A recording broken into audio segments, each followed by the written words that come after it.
இயேசு கிறிஸ்துவின் இனிதான நாமத்தில் இன்றைய ஆவிக்குரிய சிந்தனைக்கு உங்களை அன்புடன் வரவேற்கின்றோம். இப்போதும் ஒரு பாடலுக்கு பின்பு உங்கள் சிந்தையை தெளிவிக்கும் ஆவிக்குரிய செய்தியை கேட்கலாம்.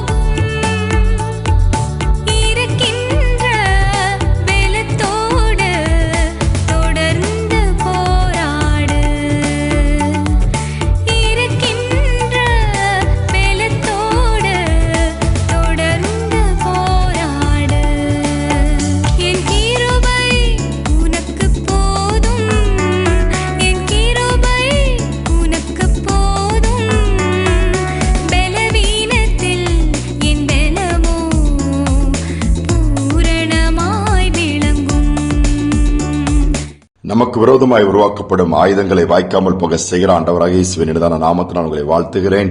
இதனால் நம்முடைய ஆவிக்குரிய சிந்தனைக்காக ஏசாயா தீர்க்கதரிசியின் புஸ்தகம் 54 அதிகாரம் 17 வசனத்தை நான் வாசிக்கிறேன்.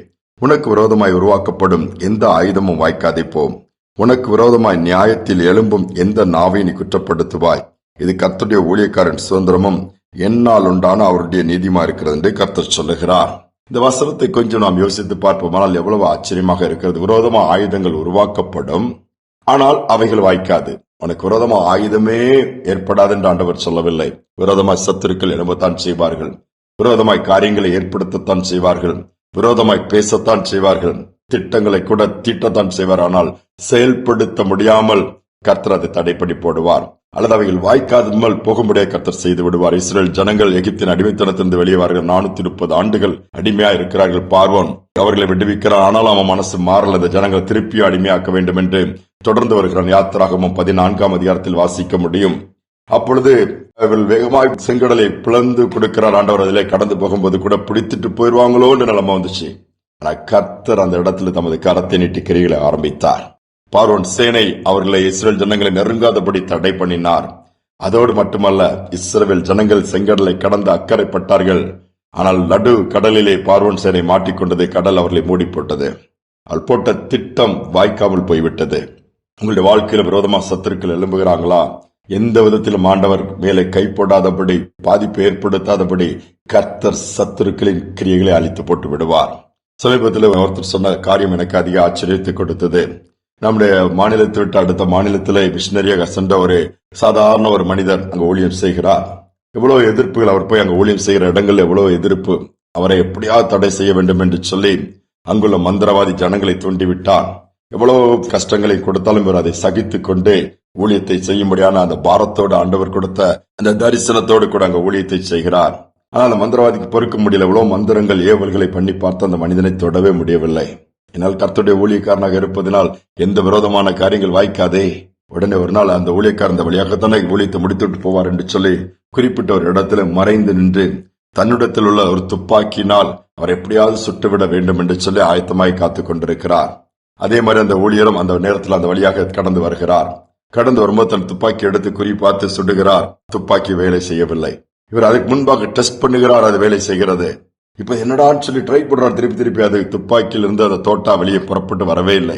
அதற்குள்ள அந்த மிஷினரியை கடந்து மறைந்து போய்விட்டார். என்னென்று இவருக்கு ஒண்ணுமே புரியல. நன்றாக பயன்படுகின்ற துப்பாக்கி திருப்பி கொஞ்ச நேரம் கழிச்சு அதை இது பண்ணுகிறார். திருப்பி அந்த துப்பாக்கி வேலை செய்கிறது.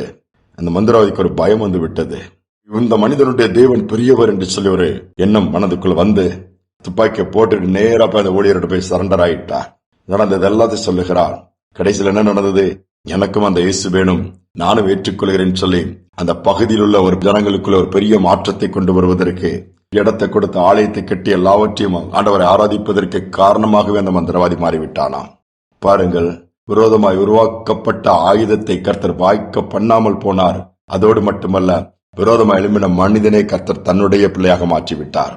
அநேகரை ஆண்டவருக்குள் வருவதற்கான ஒரு வாய்க்காலை வழியாகவும் மாற்றிவிட்டார். இதுதான் காட்ஸ் டூயிங், தேவனுடைய செயல். சத்துருக்கள் விரோதமா எழும்பினா கூட கர்த்தர் அவர்களை திருப்புவார். நமக்கு விரோதமாக அல்ல, கர்த்தர் பட்சமாய் திருப்பி நமக்கு ஆதரவாக மாற்றுவார்.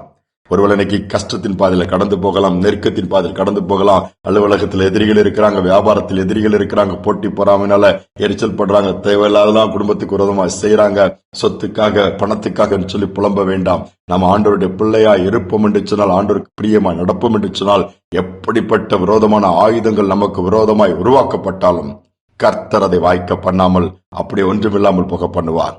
தைரியமா ஆண்டவரை பின்பற்றுவோம், சூழ்நிலைகளை சாதகமாய் மாற்றிக் கொடுப்பார். ஜெபிப்போம். ஆண்பின் தகப்பனே, இந்த புதிய நாளின் காலை நேரத்திற்காக நன்றியுடைமை துதிக்கிறோம், ஸ்தோத்திரிக்கிறோம். எங்கு பார்த்தாலும் எதிர்ப்புகள், எங்கு பார்த்தாலும் நெருக்கங்கள், எல்லா மனிதர்களும் நிந்திக்கிறார்கள். எத்தனை நாட்கள் இந்த போராட்டத்தின் பாதை, எத்தனை நாட்கள் இங்கிருந்து நான் கஷ்டப்படுவது, எத்தனை நாட்கள் இந்த வேதனையான அனுபவங்கள் சொல்லி புலம்புகிற பிள்ளைகளை ஒரு விசை கண்ணோக்கி பாருங்க. பயந்து பயந்து நாங்க வாழ்ந்து கொண்டிருக்கிறோங்கிற நிலைமையில் இருக்கிற பிள்ளைகளை கண்ணோக்கி பார்த்து பயத்தை எடுத்து போட்டு சேனைகளின் கர்த்தர் கூட இருக்கிறத காண்பீங்கப்பா. விரோதமாய் உருவாக்கப்பட்ட ஆயுதங்கள் எதுவாக இருந்தாலும் இயேசுவின் நாமத்தில் அவர்கள் வாய்க்காமல் போகட்டும். பிள்ளைகள் செய்வது வாய்க்கட்டும், நன்மைகள் தொடரட்டும். அற்புதங்களை செய்வதற்காய் ஸ்தோத்திரம். இந்த நாள் முழுவதும் கரம் இருந்து கையின் பிரயாசங்களை ஆசீர்வதிப்பதற்காய் ஸ்தோத்திரம். துதி கனமை ஏற்றுக்கொள்ளும் இயேசுவின் நாமத்தில் பிதாவே, ஆமேன் ஆமேன். நமக்கு விரோதமாய் சத்துருக்கள் எழும்பலாம், ஆயுதங்கள் கூட உருவாக்கப்படலாம், ஆனால் கர்த்தர் அதை வாய்க்காதபடி செய்வார். இந்த நம்பிக்கையோடு இந்த நாளை தொடருவோம். மீண்டும் நாளை தினம் சந்திப்போம். உனக்கெதிரான ஆயுதங்கள் வாய்க்காதே போகும்.